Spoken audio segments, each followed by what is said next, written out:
Greetings, and welcome to our new series, Let's Talk About It.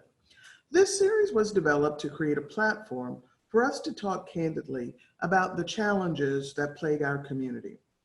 Our intention was to create a safe space where we can talk openly about us, between us, to strengthen us. Let's be real. We can't rectify what we aren't willing to talk about, so let's talk about it. In this segment, we will examine the role of the Black church, our ministers, and our spiritual leaders. At a time when our community is facing a variety of life-threatening challenges, the question that is on the lips of many within our community is, where is the church and its leadership during this time of crisis? During part one of this series, we will get to know a few of our spiritual leaders and learn about their call to ministry. We'll also learn about their views on their roles in helping us tackle these challenges. In subsequent sessions, we will drill down on topics such as the global pandemic, police brutality and excessive force. What is our role relative to the Black Lives Matter movement? We've got to talk about election 2020. And it's also important to talk about our efforts at inclusivity. How do we reach out to the millennials, to Gen Z? How do we reach out to and make members of the LGBTQIA community feel welcomed? These are topics that we need to talk about. So come with us on this journey and let's talk about it. Good evening. My name is Bronte Burley Jones, and it is my absolute pleasure to welcome you to the first in our series of critical conversations about the role of the Black church, our ministers, and our spiritual leaders in contemporary times. We are living in unprecedented times. We're facing life-threatening challenges on many levels. And the questions that are on the lips of many within our community is, where are our Black churches and where are our Black leaders during these times? And so we want to create a platform tonight for us to have candid conversations with us, about us, to work in the best interest of us. It is my absolute pleasure to introduce to you my sister in many ways, Reverend Dr. Shonda Jones. Dr. Jones is an ordained elder in the United Methodist Church. She serves as the Senior Associate Dean and Assistant Teaching Professor in Intercultural Theological Education at the Wake Forest School of Divinity. Her interests include the intersection of theological education and race, and her focus broadly examines intercultural practices that promote communal thriving with and among faith leaders and faith communities. It is my pleasure. Dr. Jones, I'm turning it over to you. Thanks so much, Dr. Bronte Burley Jones. I appreciate you and your invitation to serve in this way. And special thanks to the National Black Leadership and Empowerment Project for creating this space and procuring this particular platform for this important discussion. To our panelists, some would say that the church has experienced a diminished role in our society and across communities. So in this session, we are going to talk about you. We're going to talk about you as spiritual leader, you as faith leader, you as pastor, and you as minister, to see how you talk about your role, how you live out your role in these times that we are in. So let's start by letting the people know who you are. So first I'll introduce our panelists, Reverend Dr. Terrence Grant Malone. Dr. Grant Malone serves as senior pastor at the historic St. John Baptist Church in Houston's Third Ward community. He is a servant to and for the people who deserves to see them experience genuine growth and development. Dr. T. Grant Malone, wave your hand there. Great. We also have with us Reverend Marshall Mitchell. Reverend Mitchell is the pastor of Salem Baptist Church in Abington, Pennsylvania. In addition to his church responsibilities, he is the founding partner of WIT PR, a Hollywood marketing company with credits such as 12 Years a Slave, Life of Pi, Princess and the Frog, and many others. He has served on the Board of Trustees at the University of Pennsylvania. Reverend Marshall enjoys spending time enriching his community through various humanitarian enterprises. Next, we have Reverend Dr. Melva Sampson. She is my colleague and friend and is the Assistant Professor of Preaching and Practical Theology at Wake Forest University School of Divinity.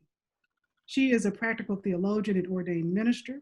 Her research interests include Black preaching women's embodiment, African heritage spiritual traditions, Black girls ritual performance, and the relationship between digital proclamation and spiritual formation. She is the creator and curator of Pink Robe Chronicles and Raising Womanish Girls. Both are digital platforms that are meant to lift up and make clear the role of sacred memory and ritual in the collective healing of marginalized communities. Dr. Sampson, wave your hand as well. We also have with us Reverend Dr. Elizabeth R. Sapp Jones, who accepted her call to ministry 25 years ago. She was licensed and ordained initially in the AME Church and then transferred her ordination to the Baptist Church, joining her husband in ministry. She is currently serving at First Baptist Church of Guilford in Columbia, Maryland. As the assistant to the pastor, she is part of the leadership team and heads several ministries within the church. Dr. Jones is a bivocational minister. She is employed full-time at Northrop Grumman Corporation as an international business development manager serving both Europe and in the Middle East. And lastly, Liz, yes, raise your hand. Lastly, we have Reverend Dr. Dondre Walker. Dr. Walker is originally from Houston, Texas. Dr. Walker and his family moved to Grinnell, Iowa in 2013, becoming the first Black pastor in Grinnell, leading the First Baptist Church. And we all know anytime you're the first anything, that is saying something. In 2019, Dr. Walker and his family transitioned to Cedar Rapids, Iowa, and he is currently serving as the senior pastor of First Baptist Church in Marion, Iowa. So welcome to all of our panelists. We are glad you are here with us this evening. So panelists, as Black ministers of the gospel, talk to us about how you see your role in these challenging times. There's a lot going on in and around our communities. And we want to start by you discussing with us how you see your role, your vocation. How does it impact your ministry and the work within your congregation and the broader community? Okay, so that first question is really about you, not how you see pastors generally, right? But how do you see yourself and your role? Let's start with you, Dr. Walker. Well, for me, it starts with a cultural context. And what I mean by that, initially when I was in seminary and I was at Colgate, I thought initially I was going to pastor a Black inner city church. A week after graduating, received a call from a gentleman by the name of Junior Turner. He called me, said, would I be interested in pastoring a church? So I thought it quite odd because here's a white man calling me. I thought he was at a Black church, but it was an all Euro-American church. So I was puzzled. And then I was so puzzled, I called a friend, Dr. Brett Stargell. He passed away, and I said, man, what do you think about me going to an all-white church? He said, first of all, God's plan B is better than your plan A. Would you agree? I said, yes. And then he said, they're God's people. He says, man, just go, trust God, and serve his people. So, but one question I did raise to Mr. Turner is I said, did you realize I'm Afro-American? He said, sure. He says, we looked at your profile, we did a thorough check and making sure that everything was above board.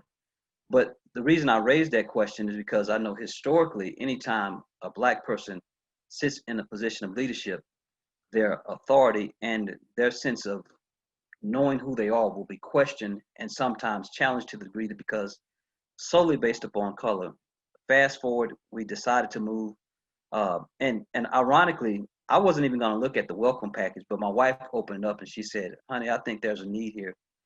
I think you ought to give them a shot and look at it. I prayed about it.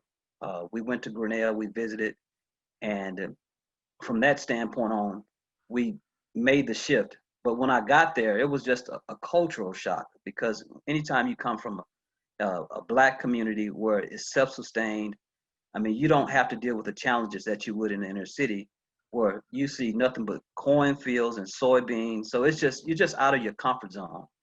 But I knew this in terms of just my context. I couldn't use what I used in Houston or Colgate and transport it to Grinnell, a totally different environment. So I just think that cultural shock kind of set in and I was like, wow, where am I? And over time, I began to feel my way and I solicited the help of a mentor by the name of Keith Briggs. He's a part of a friend's church. And he helped me to navigate some difficult terrain, but it just had its challenges initially. Great. So Dr. Sansom, I'm wondering from you, so you have your foot in several kinds of ministry, the church, in the divinity school, in a broader platform. Talk to us about your role and vocation and you know, how do you see that role in these challenging times? Thank you, Dr. Jones. Thank you to those who have invited us to be here today. I was giving thought to your question and just jotted down the first three things that I heard come to me. And those three things were in terms of who I am in this season and what we're doing and what we're experiencing. I come from a long legacy of midwives in my family.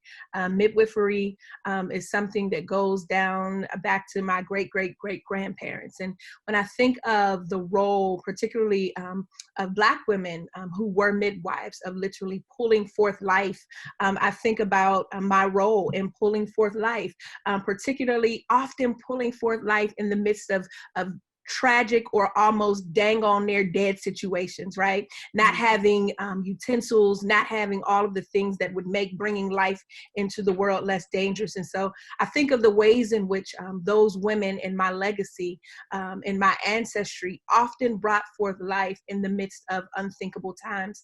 The other thing I think about is that in who am I in this season, in this role, is I'm a keeper of the rituals. You know, Christians and particularly Black church folk, which we'll talk about later, I hope.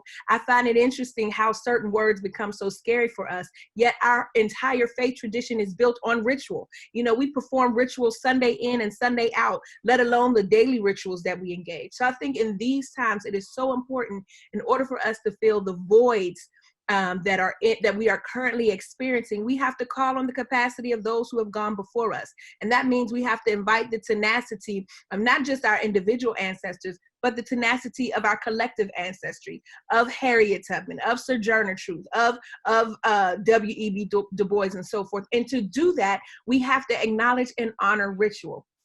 And then finally, I would say that I'm a disruptive innovator all day, every day, or as I would say in my social location, all day, every day. That's me, right? In the sense of what does it mean? And my spouse actually tagged me with that name. What does it mean to disrupt systems in order that we might innovate? And that's where we are. You know, we're on the precipice of innovation and change as it relates to how we do things and how we gather. And I've been doing that since 2016 with my own work and worshiping community called Pink Robe Chronicles that meets every Sunday, 8 a.m. Eastern Standard Time on Facebook Live under my page, Melva Sampson. You could also go to our Facebook page, shameless plug.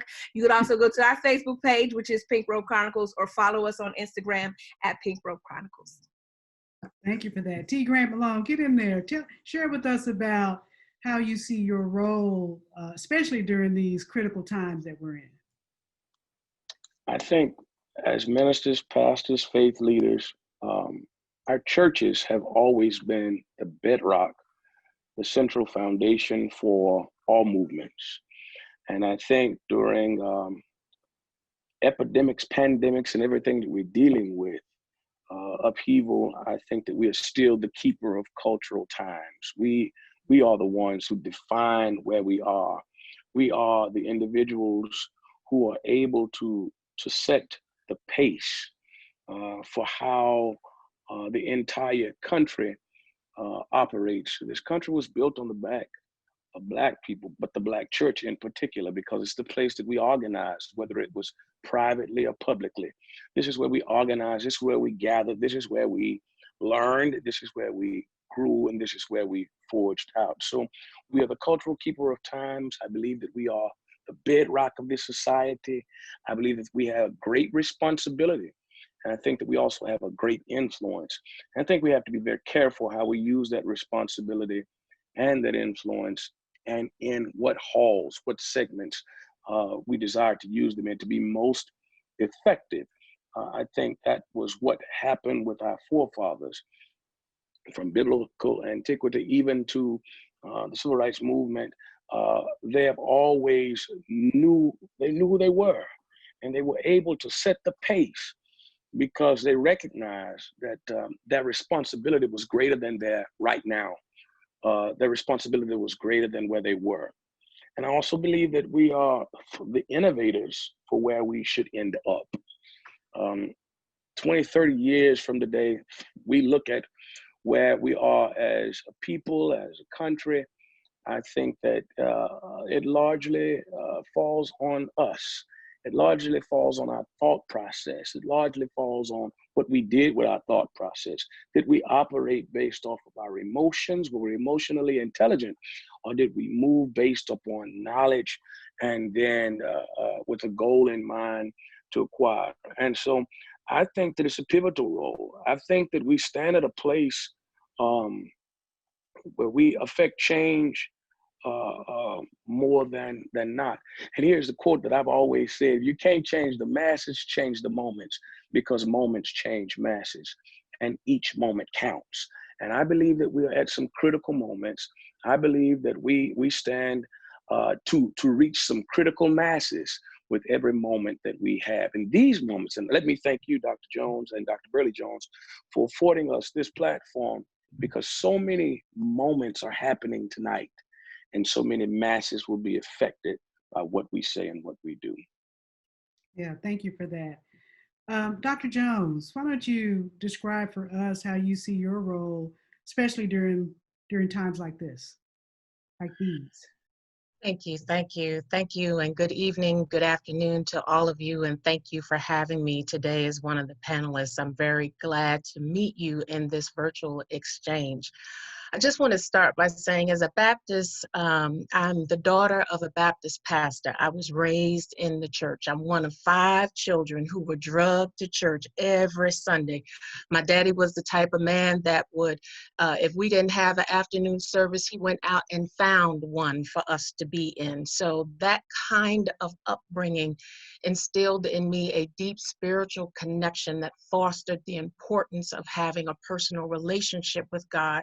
And also because my family was together so often in that environment, a very deep connection to family.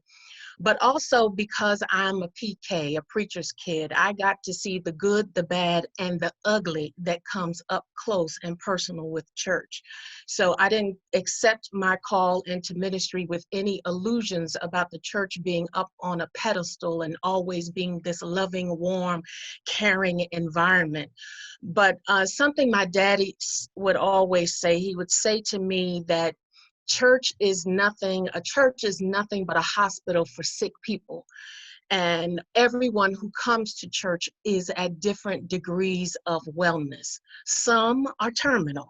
They have ailments that they will never get over because they have no intention of getting well. You know the kind.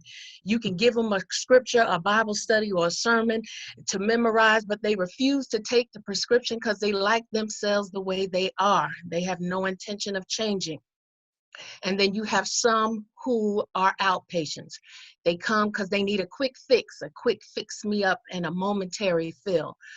And so what I'm saying with all of that is this: I have learned that if we all look at each other and remember that we are all part of that sick environment, that we all come and approach ministry with a sense of humility, that we're not better than anybody else. And our main job, my main job, and what it has been in my ministry, is to help everybody I can to get to their degree of wellness.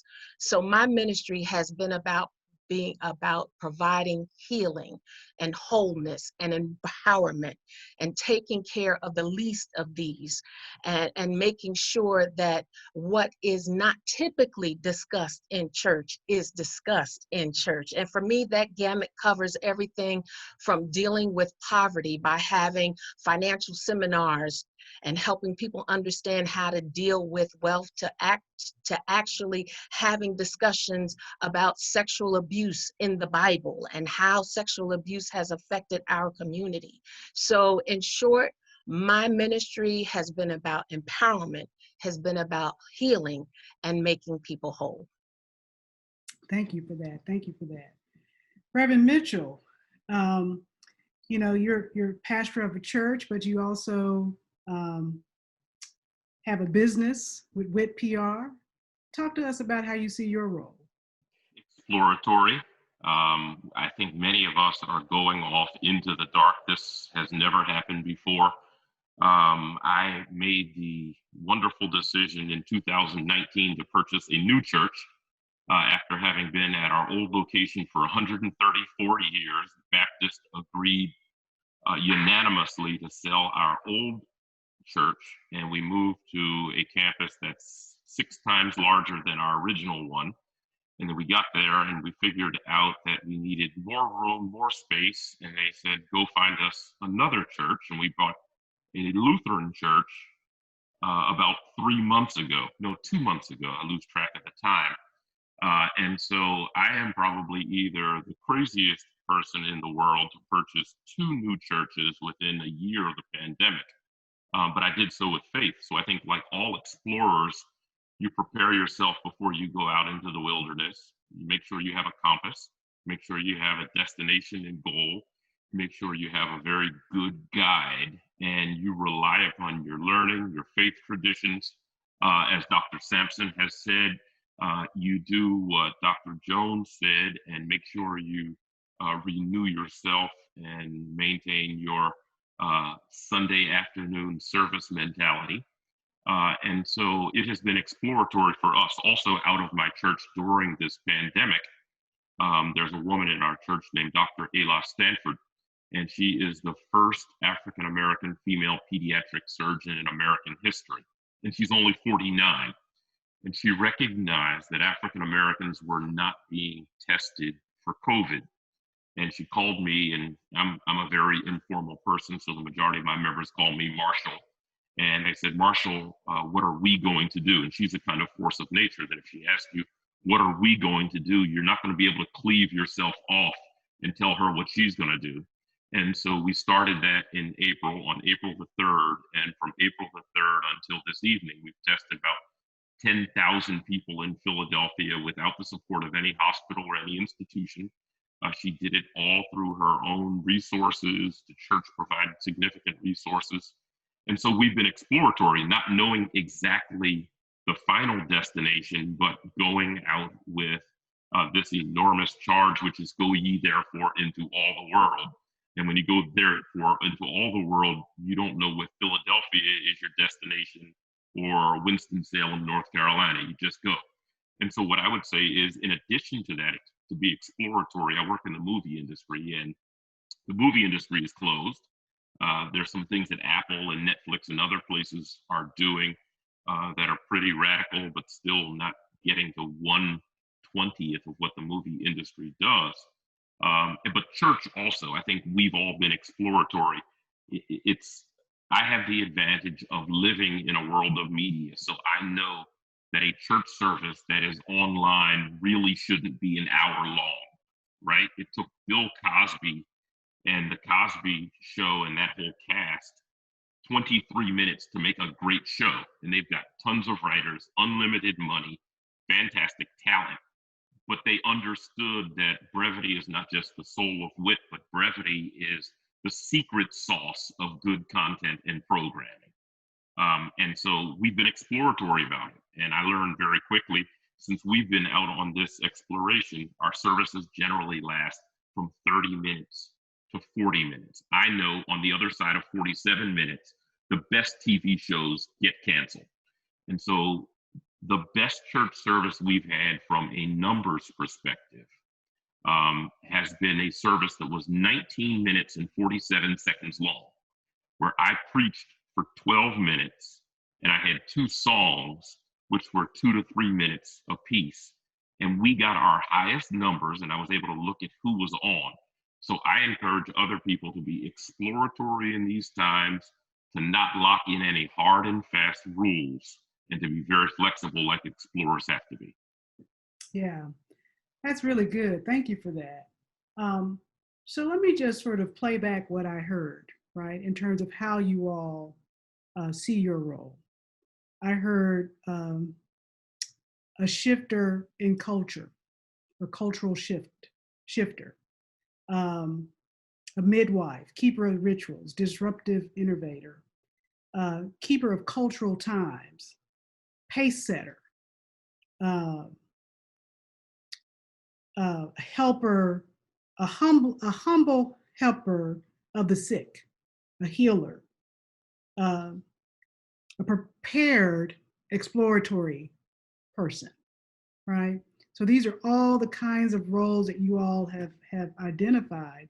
And Marshall, you left us in a good place, because when I think about this question about how do you position yourselves to grapple with the various challenges, I think Marshall just gave us an example, right, of merging together two gifts that he's identified, one is pastor and one who works in the movie industry, to figure out how do you make the necessary adjustment to explore and be prepared and come out with a different outcome, right? So these times of the pandemic and the way that we have to gather has really brought that forth, even though you bought two properties lately.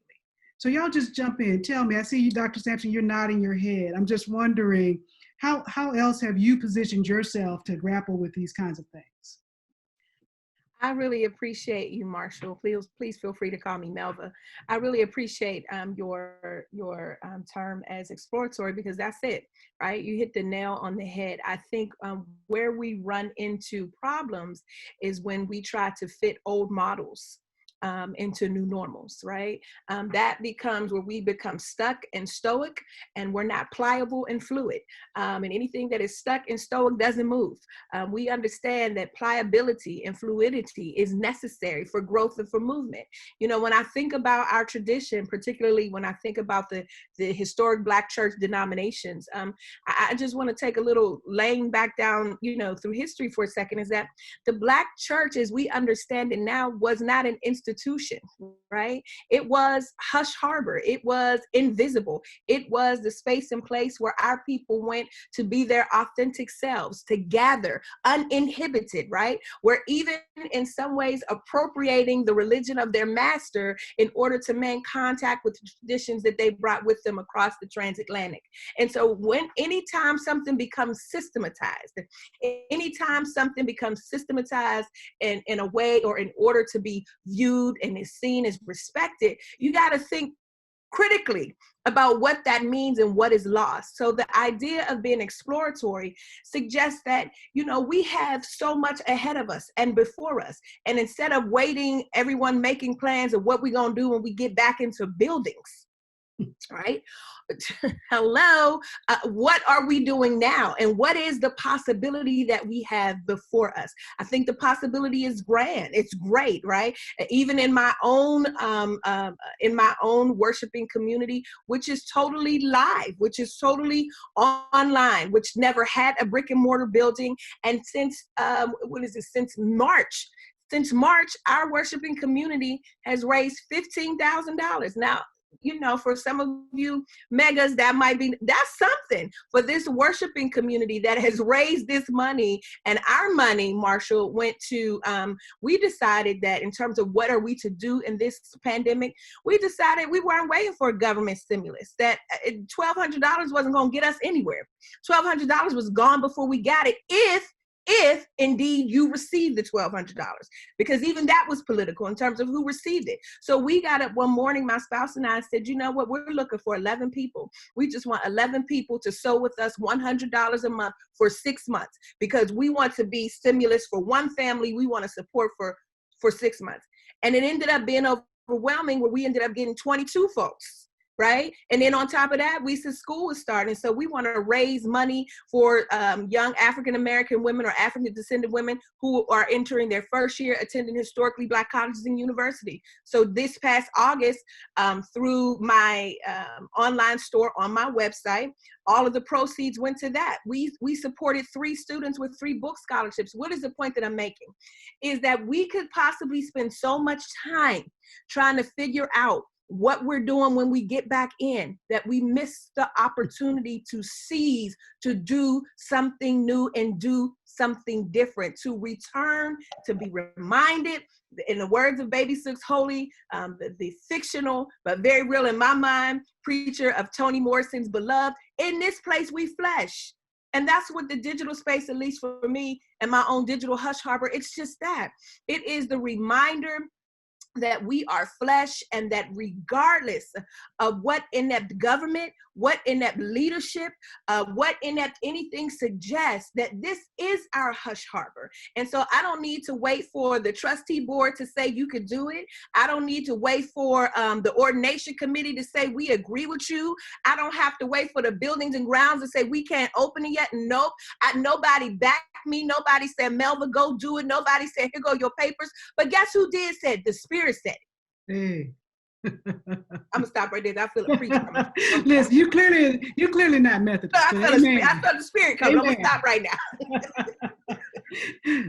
Dr. Jones, I see you sort of leaning in on this conversation. What's been going on at your place? Well, you know, I'm just so glad to hear of everything that everybody is doing. I think, you know, one of the things that has come across for me and my congregation, we've been hearing so much of people saying, you know, I can't wait until 2020 is over. It's gone, like the year is canceled. But there is so much to be learned in this environment. There is so much to be done in this environment. You know, we as institutional churches have been used to being in a building every week, and it has forced us. In my particular context, my husband, who is the pastor, has been trying so much to get our congregation that is primarily older to move to the digital age, right? But there was so much resistance, because if we go online, people won't come to the church, and so forth and so on. And now everything is online. But what I've also have seen in the church, and especially in my context, is the need to still do ministry. So often we think our ministry is limited to just being online, but that's not it. There's so much need in the community. When you talk about stimulus, yes, people have stimulus, but there's some basic needs like one of the centers that we supported over this past summer was the Laurel Pregnancy Center, who had been getting inundated with calls from everybody in the community just to get diapers. Now, you think we had an issue trying to get toilet tissue and paper towels. They couldn't find diapers. And so as a church community, we held a drive, and people just came and goo gobs and gave, and we took carloads over to these centers and raise all kinds of funds just to be able to let people know, hey, ministry is still going on in our community. And we cannot think simply because the government is trying to figure out what they're going to do, that the church doesn't have a mission and a call even in times like this. And so that's one of the things we have been pressing and we have been pushing. You know, I get calls all the time about how people who are going through different types of anxiety, trying to figure out how they're going to make it from day to day, because some of us are not blessed to have families in our homes and are single and trying to deal with being isolated. So how do you deal with that? Well, guess what? We're going to have retreats and things online for free. Hello. So that people won't have to feel taxed to be able to get what they need spiritually. So yes, this is a time of unprecedented ways of doing ministry, and I am encouraged by hearing what we are doing across the board, because there are so many things that are needed, and I'm just encouraged to hear from my brothers and sisters on the line the things that you are doing and the blessings that you are being. Yeah, so this has been really, really, really good. I want to use this as an example for us to sort of drill down on how we see our role and whether or not that's really shifted historically. T. Grant Malone talked to us about how there was a time as the church being a pace setter that we organized and people were educated in the church and that sort of thing. When I think about these times, and I think about, I'm just going to use this as an example. We don't have to talk about this specifically. But when I think about how Black people are being targeted and killed in the streets, and when I think about the folks we see out on the streets who are protesting and making their dissent known, for our panelists, are these church folks out there? Where's the church? T. Grant Malone, talk to us about that. Is the church involved at the forefront of being a pace setter even in these times as it relates to these things? You know, I think that is where, and everybody don't jump me, but I think this is where we have, to some degree, we've let go of what we used to do. Because I think, and I said this not long ago, we've gotten used to budgets and buildings and, you know, people, but I think that we've forgotten that social justice cause, that fight, that we are on the front line, that we have been called to be essential workers, whether we want to be or not. That when you're called to the gospel ministry, you are an essential worker. I think it was C.H. Spurgeon that said, if you're a preacher, why would you stoop down to be a king? I mean, God has placed us in an essential role, and we are not. A lot of us are not on the front lines. Now, there are various ways that one can be on the front line. As Dr. Jones just said, there are things that their church is doing to meet some needs that other churches may be looking at other places. And I think we all have our roles. So I think tonight, Dr. Shonda Jones, you've opened the doorway for a conversation to what we all can contribute in our area of expertise, or what we can all contribute in our area of gifting. And I think God has gifted each of us very differently, but for such a time as this. So I think a lot of us have not been on the front lines. A lot of us have not been out there. But what would happen if we maximize the moment? What would happen if we were out there? What would happen if it were church folks out there? And not necessarily church folk, because I got an issue with church folk as opposed to believers. There is a difference. And so if believers were there who were not into everything else, but I think that some major change would be made. You can't help but to make change when you believe a certain way, then you want things to line up a certain way. Got you. Dondre, so I think we've been missing it. Yeah, thank you for that. Dondre, I think you're the only one on the panel that is working in white spaces primarily all the time. You say that caveat all the time. Talk to us about how you positioned yourself in these times, given your context. I think a lot has to do with how you transition and accept change. For example, when you come into certain power spaces, you got to know, okay, well, who's in control? Do I own the church? And I think that historically has been the problem of many of our churches, this sense of entitlement or owning the church. Well, we're stewards of the church. If we just kind of understand that principle that we're stewards, and that you share that space with those people that you help to lead. And then from a cultural standpoint, I have to go in with the understanding of knowing who I am, because a lot of people will try to manipulate or get you to do things based upon their culture understanding of who they are. In other words, that loss of identity. So anytime they feel threatened that the church is becoming black, you got a fight on your hand. But it's a shared community, and that we can share this space. And I don't try to make these mammoth changes overnight, but say, listen, the church won't be like what you want it to be, the nostalgia of what the church used to be. And I think that letting go of and embracing the new, and it's hard for many churches, particularly those churches that are dying, to say, you know what, we may not be like our forefathers. We may not look like it, and we may not respond in the same way. I also want to talk just a little bit about this notion that the churches are not on the front line. Many of the people, not from an institutional standpoint, are on the front line. They're just not connected politically to the church as they once were. They're just radical. They don't have to necessarily go every Sunday. They can go to church when they want to and when they feel like it, and their orientation to the church is so much different from the past, where they were consistently going.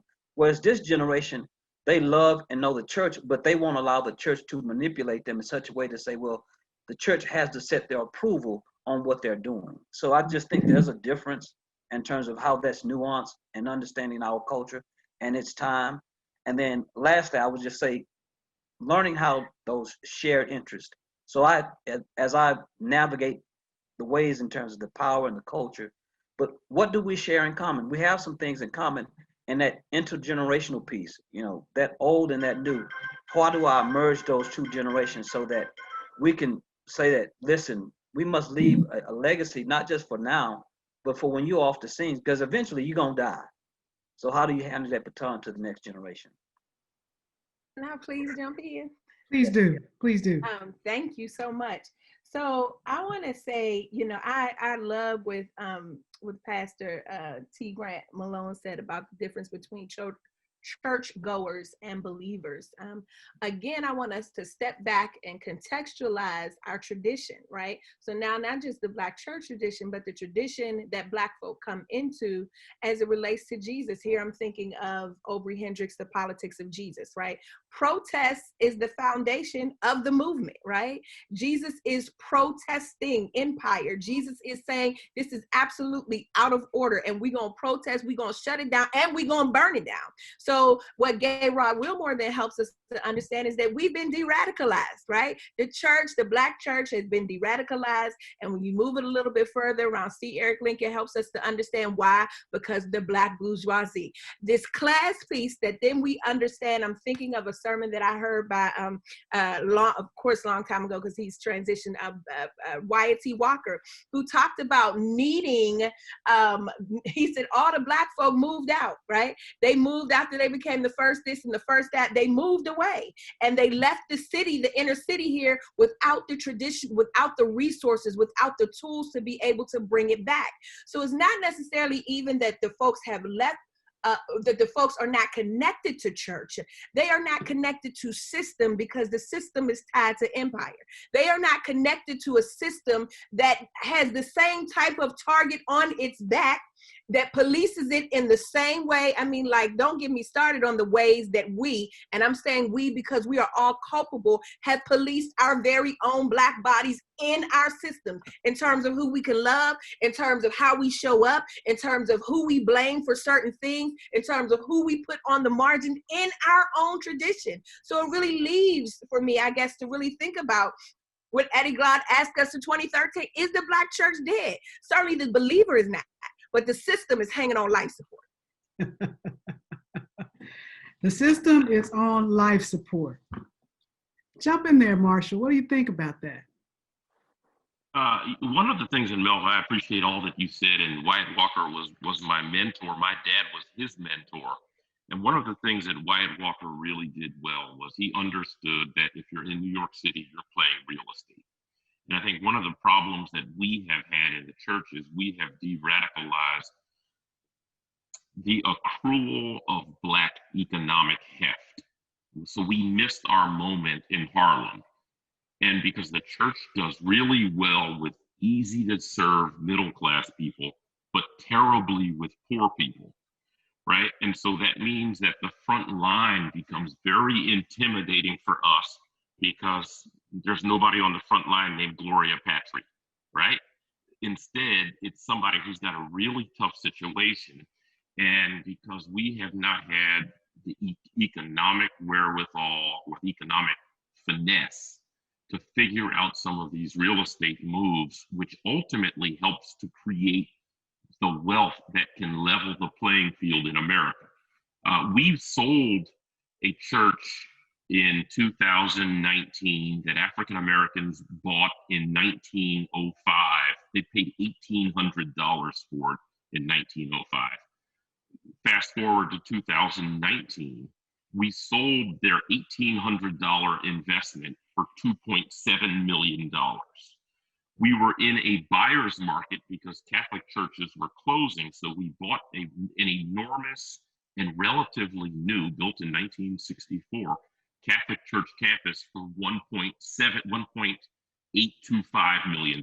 Now, I'm a businessman. I love those numbers, right? To walk away with, to sell your old for 2.7 that you bought for 1,800, to buy your new for 1.825, and then all of our tenants, we do about $60,000 a month in rental income.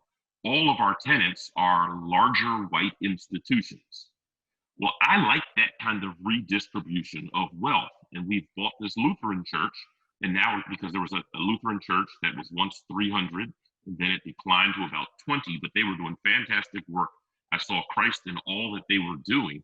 We bought their church from them. They now lease back their church from us.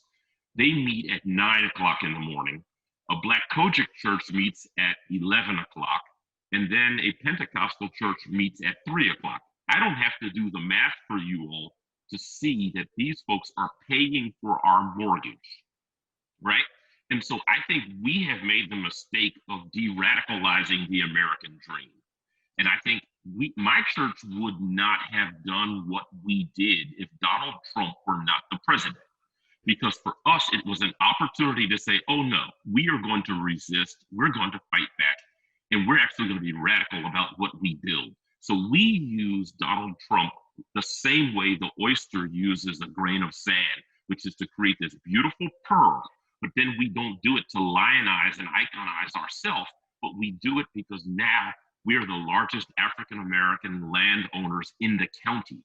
And we're not doing that so and I drive the smallest Fiat possible, right? So $12,745. So nobody can say I'm a mega church pastor. And by the way, 8 years when I got to Salem, we had about 45 people a Sunday in church. Now, when we had to close down, we're at about 1,100 people a Sunday in church.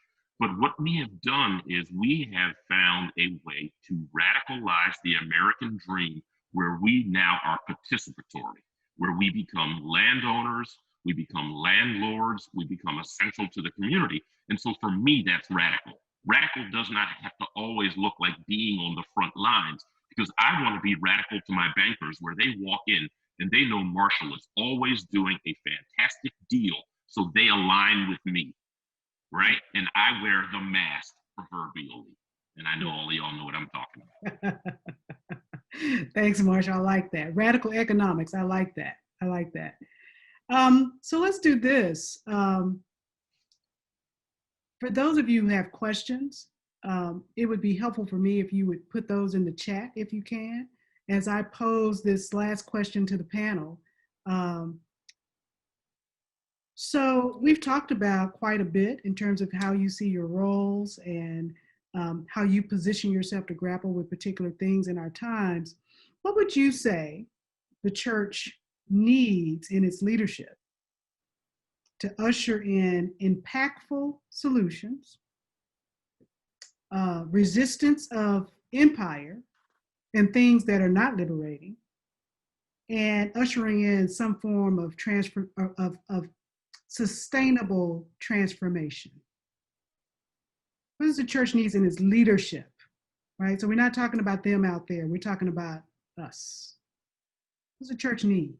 I think this is a phenomenal question. And I want to answer that by leaping on to Marshall's point You know, there has often been tension around church people talking about, you know, is it a business or are we the church? I don't want a CEO, I want a pastor. You know, it's similar to the same types of conversations we have in the academy.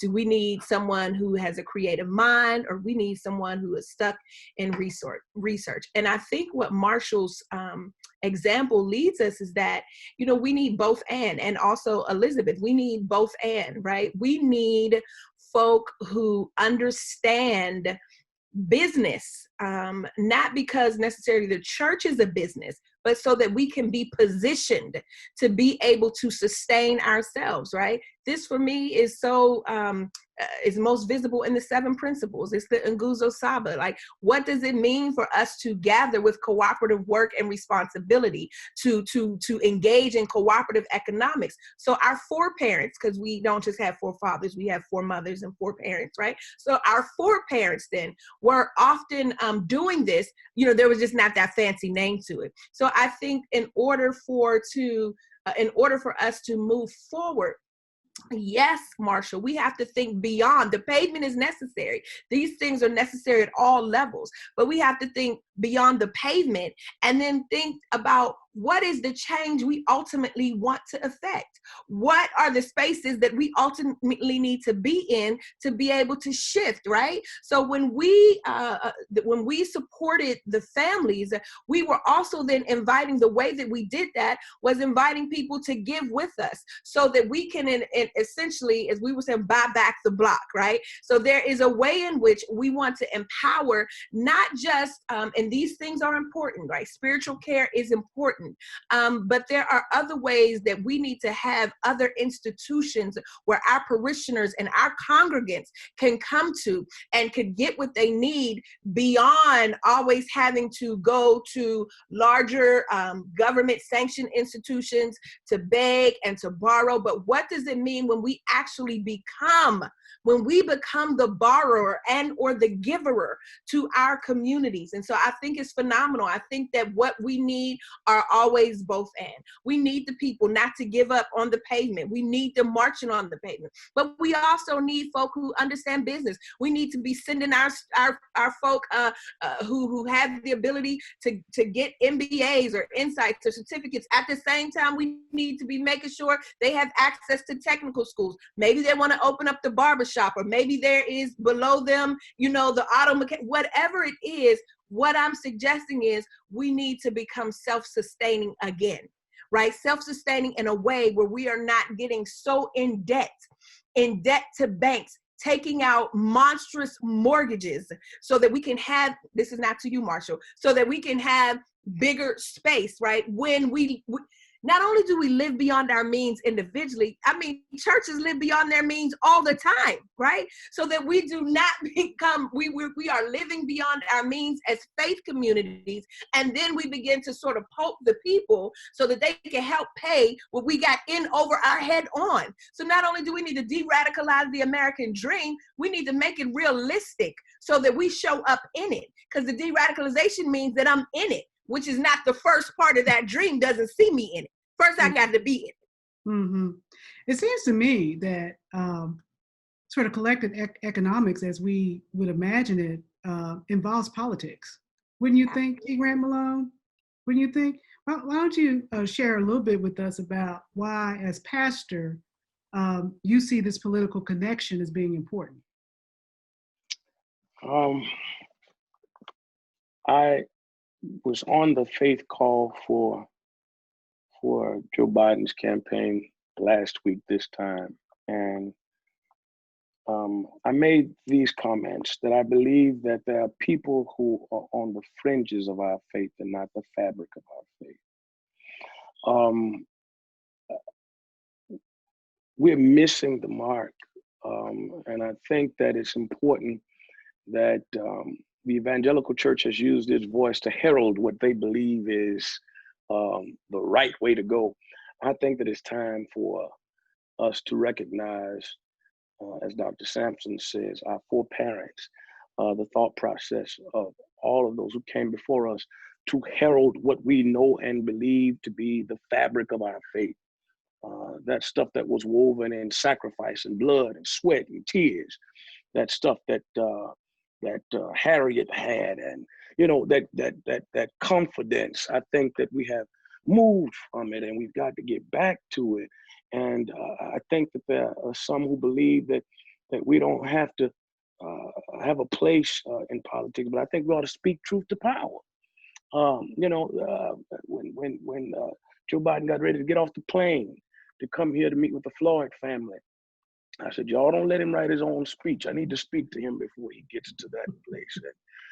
And we made the decision at that point that he would not speak at the funeral, but we take him on to Lucille's restaurant and let him talk there. I think that we influence that. I think that we navigate that. I think that we have to understand our power right now. And I think we all need to be in that, because this is one statement that he has made that was not a blunder. We are fighting for the soul of this country. It's lost. Mm-hmm. And it's right now almost at the pits of hell.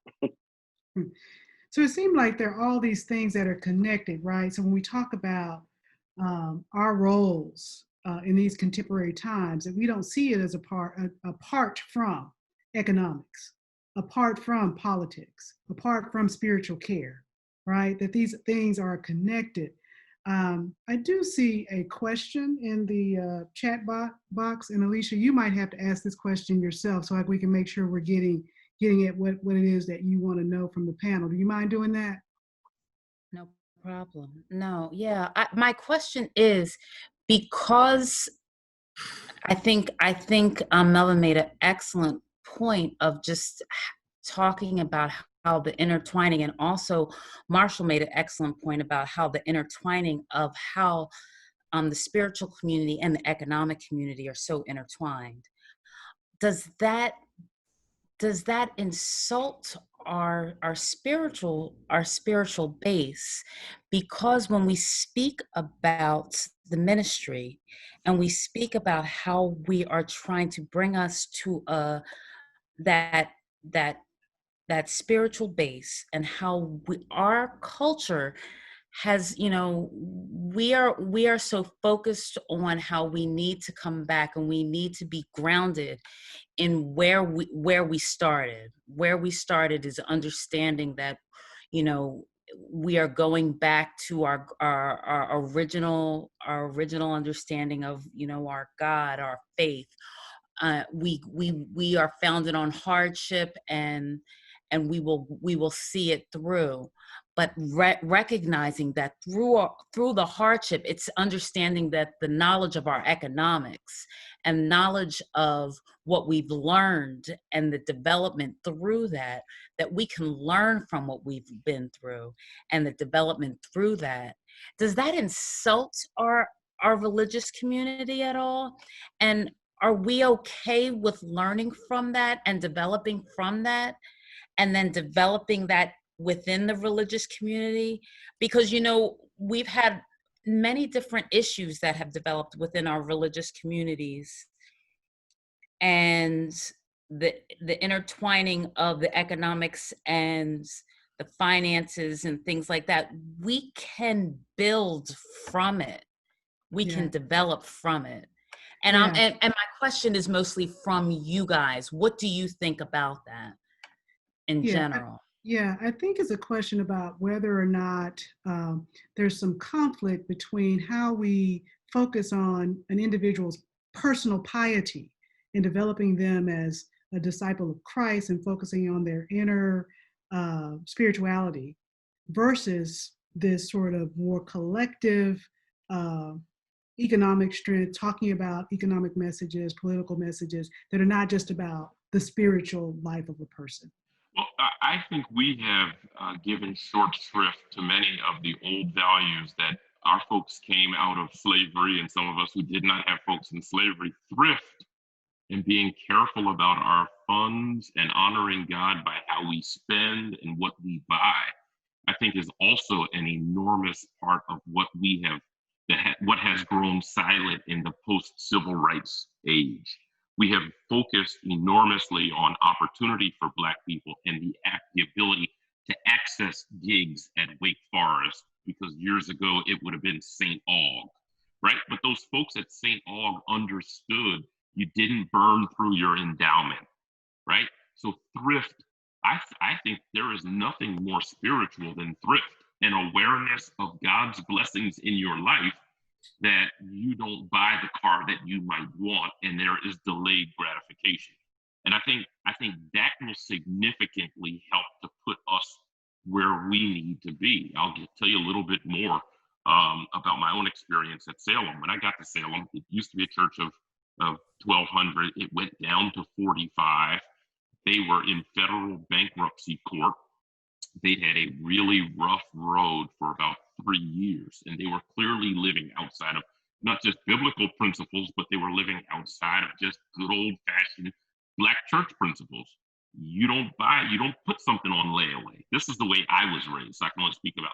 You don't buy what you can't afford. You don't rent or lease, right? You figure it out. If it means your first house has to be a shotgun house and that's all you can afford, that's what you do, and you make that foundational for your future.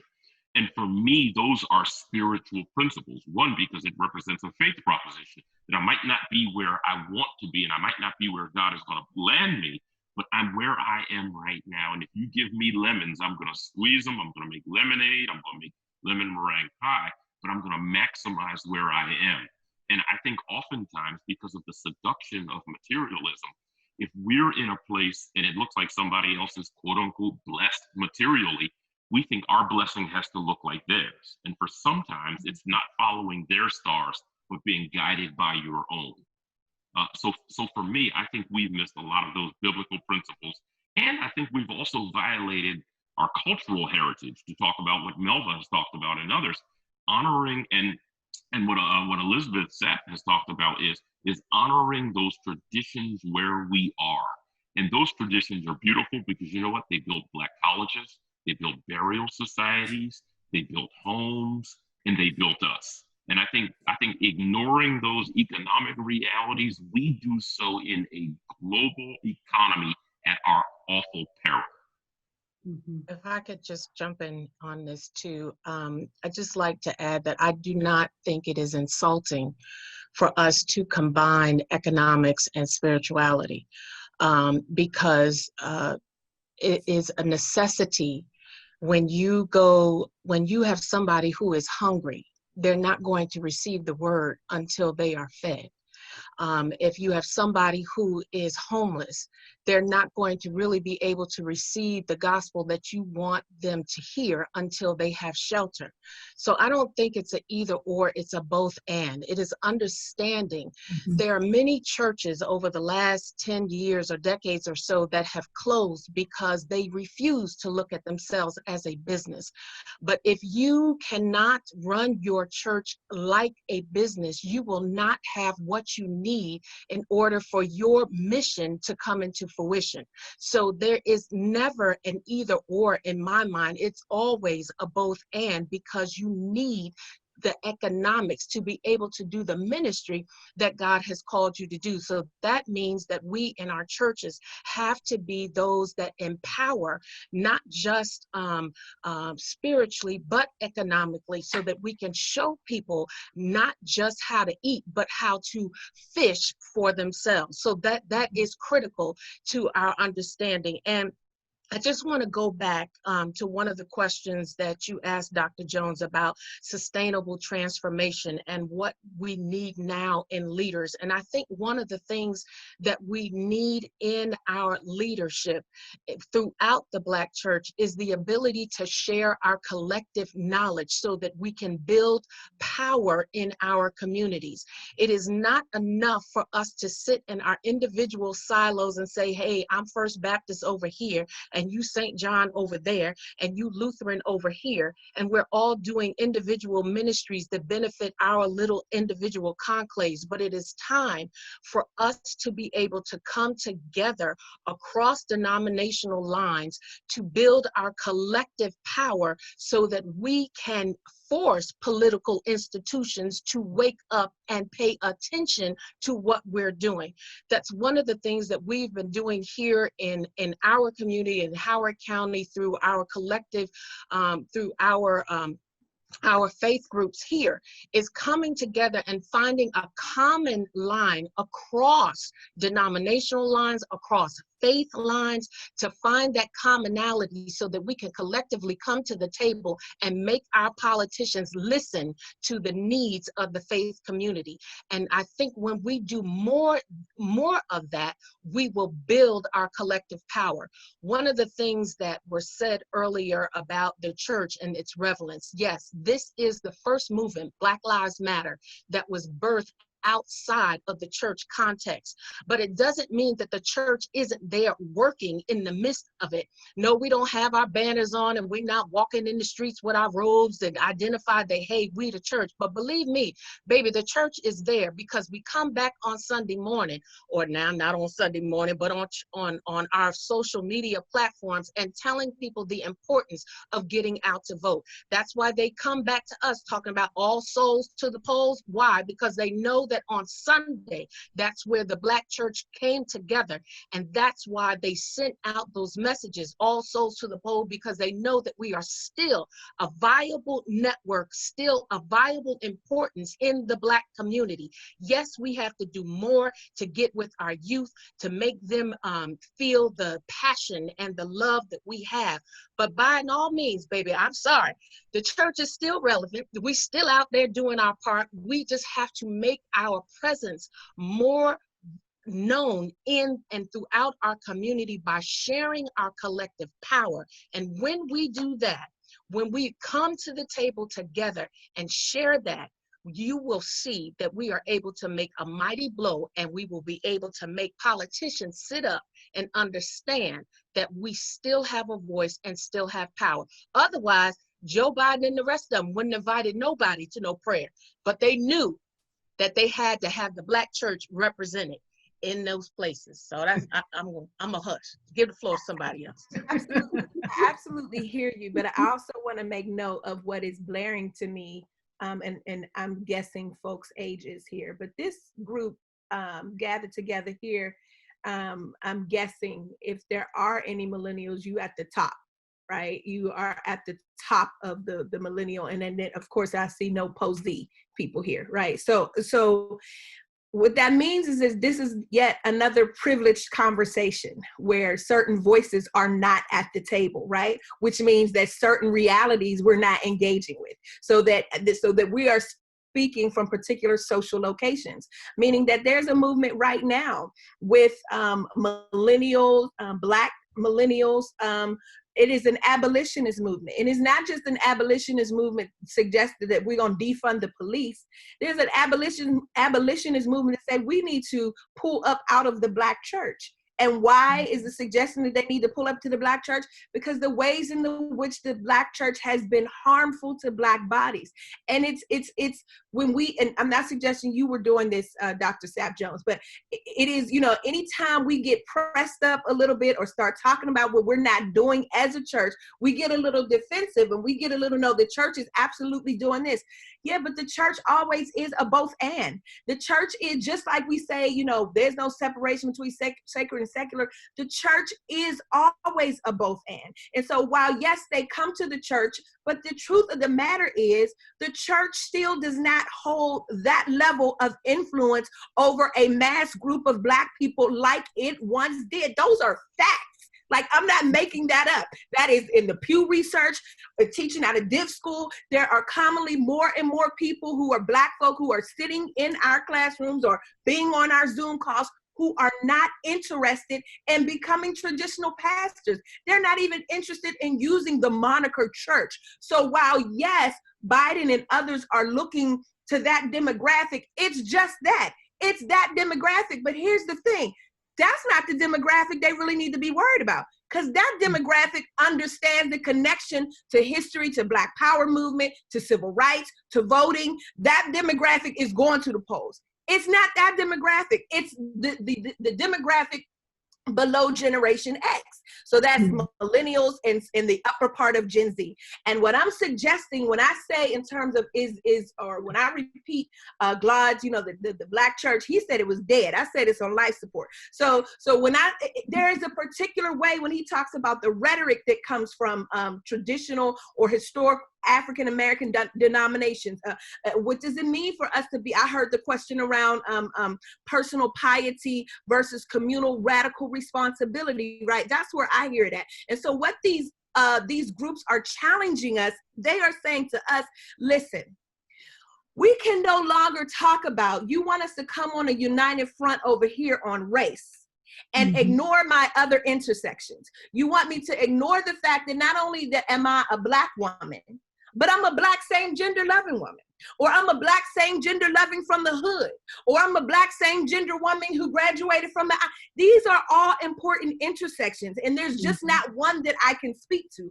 And so every time, a group pushes or presses in on the church a little bit to say, hey, this slip is showing, and we have to do this and that, right? It's not saying that the church is not relevant. What it is saying is that the church's slip is hanging. And what this group of people is saying is, it's not okay for me to protest against the harm that empire is doing and not protest against the harm that my own body is doing to me. The ways in which I have been policed as a woman, not afforded opportunity in the pulpit, the ways in which my ministry has been challenged as an LGBT plus person, the ways in which, my degrees, whether or not I went to school or not, all of that is a part of what we've done as a result of our desire to be respectable. And we want to be respectable because we believe that if we show up as respectable, right? If we show up in a certain way, that somehow empire is going to see us as human beings. They're going to see us as human beings, but there's no amount of work. Come on, Fannie Lou Hamer. There is no amount of work that we can ever do. There is no amount of sharecropping that we can ever do, right? To make someone see us, that's a God move, to make someone see us as humans, which is why we have to do the work ourselves, and what Marshall has been saying. And to your point, Alicia, when I think about, is there this tension between economics? Let's walk it back again. Let's walk it back to first century Palestine. This argument was an economic argument. This argument that Jesus was having with the empire was not just against the Roman Empire. It was against the Jewish intelligentsia. It was against the priests. It was against the priests who were stealing the offerings and who were raising the price of the offerings. That's why Jesus flipped over the tables. That's why Jesus said this is a problem. That's why we need to keep teaching economics, but not economics so that we can blend in, economics so we can have our damn own. That's the point. I want my own. I don't need to be with you. I'm over that. I'm done with that. And here's the other thing. Our spiritual warfare is not just about speaking in tongues, because I do speak in them, right? I speak in them. But our spiritual warfare is also about taking our power from corporations that do not see our worth. It's too little too late for Target. It's too little too late for Walmart. It's too little too late for the NFL. It's too little too late for all of them now to be bleeding money into our communities. But if they give you some, go ahead and take it and do what you need to do. But it's too little too late. It's too little too late. Why? Because all of the time that you were raping from our community, that you were using people in other countries to engage in this labor by paying them nothing, that you were paying our people below minimum wage, that you were pouring toxic environmental substances into our community, you weren't studying us. And so it's a problem when I see our pastors. It's a problem when I see our church institutions pandering to these systems that don't care. And it's a problem for me when we don't take the voices that are beyond our generation seriously. We got some things we need to abolish in the church. Yeah, we relevant, but it's some things that we need to abolish ASAP. Woo! Let me We'll say take a breath on that. Take a breath on that. Andre, we are at time. I see people going in, and I appreciate you both, Dr. Sapp Jones and Dr. Sampson, right? Because what I heard was there's a hopefulness in shared collective power, right? That has been a part of the past, right? But there are some things that we need to do because our slip is showing, right? For a better future that's liberating and sustainable and transformative. Does that sound right? And we had a question related to persons that have been a part of the LGBTQ community that may have been hurt by the church. And I don't want to ignore that that question was in there, because I think that Dr. Sampson hit all over that, right? Would any of our panelists have one last word to say before we wrap? Humility and inclusion. Humility and inclusion. From leaders, humility and an untiring, indefatigable commitment to including people who are not who we are, so that our own culture does not become the toxic culture that creates empire and accrues for itself the win. When people who have been victims become the victors, they become monsters. And I think we've seen that happen in the Black church, and we need to be very careful about it, and it can become quickly, and we ourselves can become the monsters. Dondre. The other piece that I think is that we, a lot of times within the Black church, doesn't see the hemorrhaging that's going on predominantly in the white church as well. They're losing numbers in masses. That third and fourth generation are not coming to church, and they're not giving as much, and their interest has changed. So we need to understand it's not just the Black church that's hemorrhaging, but it's the global community, I mean, as a whole, that our interest is not what it once was. I mean, if you go throughout our community on Sunday mornings, they out running, playing sports, their interest has changed as well. So it's just not the Black church that's suffering, but it's the body of Christ that's affected worldwide as well as in America. Great point. Dr. Sap Jones, do you have a last word for us?